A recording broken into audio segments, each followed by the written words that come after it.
In today's video, a river, a soldier, and an improbable leap. Welcome to Scotland Unplugged. I'm Robert Parker, and this is the story of the Soldier's Leap.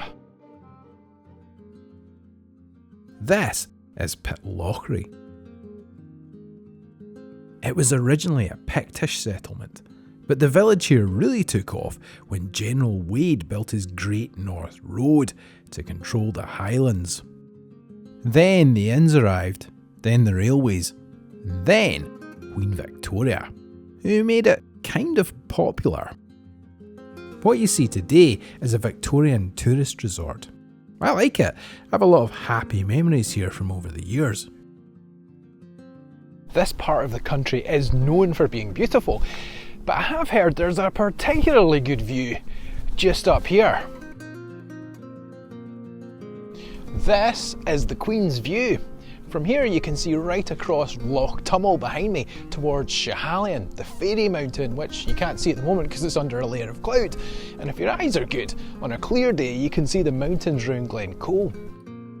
Entries in Queen Victoria's diary show that she loved the place and assumed that the view had been named after her when she visited in 1866. Here she is on a wall with her faithful companion, John Brown. She might have been a bit out with her timing though. Some say it was actually named after Queen Isabella, first wife of Robert the Bruce, who became King of Scotland 11 years after she died. It's a bit busy, especially with the midges.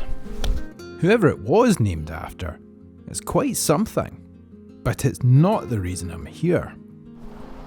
Just up the road, near the brilliantly named village of Killen, is the Soldier's Leap. The name dates back to the 1689 Jacobite uprising and the Battle of Killiecrankie on the 27th of July, which happened just over there. I've talked about the Jacobites in videos before, so I won't get too deep into the details, but in a nutshell, James II of England and 7th of Scotland was deposed in 1688 when his daughter Mary and son-in-law William of Orange were invited to come across from the Netherlands and take over. This didn't go down well with some people who wanted James back on the throne. The whole thing was tied up with religion and clan loyalties and the much wider 9 Years' War that was happening in Europe at the time.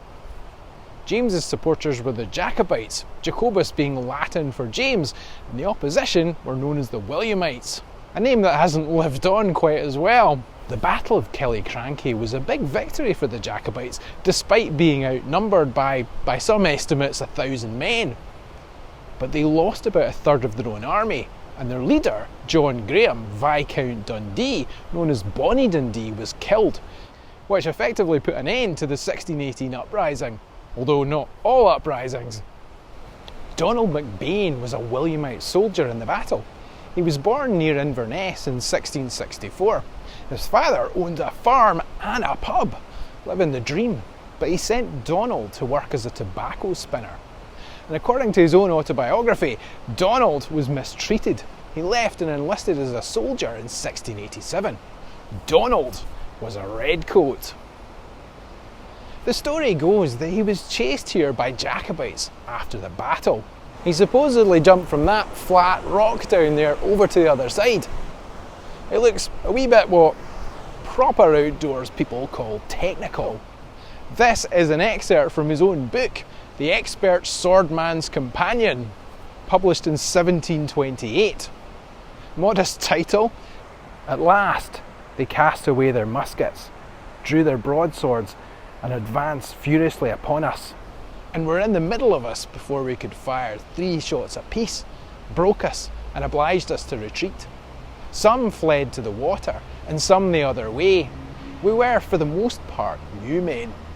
I fled to the baggage and took a horse, in order to ride the water.